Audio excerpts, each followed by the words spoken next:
Here's a little movie to help you find your way round this sheet that says 3 simple songs to strum and sing. You've probably learnt this song in school with me already, but I know some of you may have struggled to understand some of it, so hopefully this will help. Up the top it says 3 simple songs to strum and sing, and here are the 2 chords we use in these songs. Now these chord boxes are a bit of a mystery when you're a beginner, so I'm just going to explain them. The first one, which is the C chord here, that's the name of the chord. Its proper name is C major, but we're just going to call it C.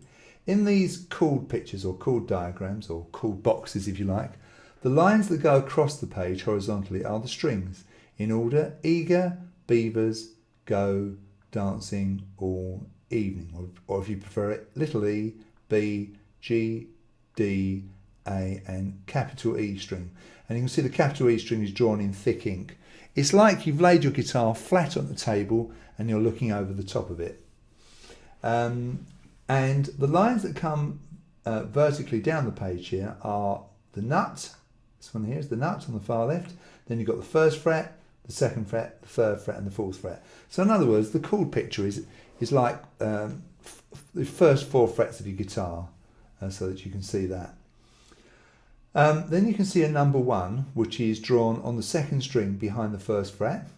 Okay, that means finger number 1 of your left hand is placed on the B string behind the 1st fret. Notice these 3 crosses here means to say that you don't strum those 3 strings. They're crossed out if you like. The 3 strings you strum are these 3 here: the G, the B and the E.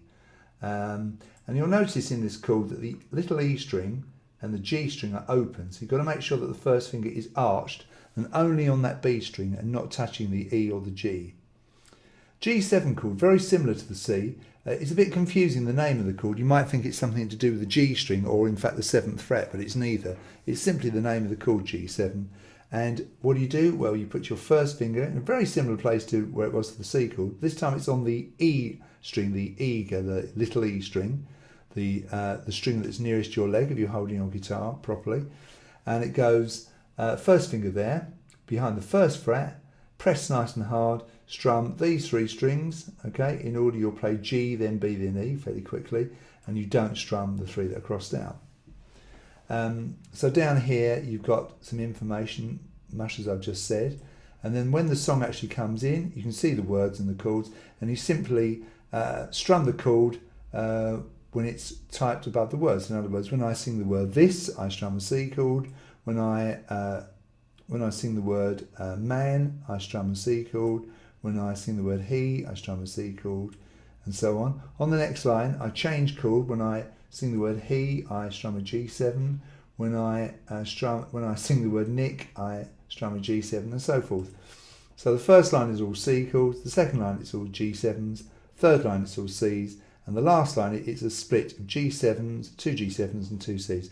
I'm going to run the track and I'm going to point to the chords as you play them. It's fairly obvious.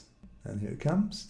This old man, 1, 2, 3, 4. C chord. This old man, he plays G7. He plays knick-knack on my thumb with a knick-knack, silly-whack, give a dog a C change to G7, this G7, and back to C for the last 2. And the other 2 songs are much the same. In fact, The Wheels on the Bus is virtually identical to This Old Man, apart from the words, of course. So that should help you understand these sheets and to get you started to understand these chord boxes or chord diagrams at the top here.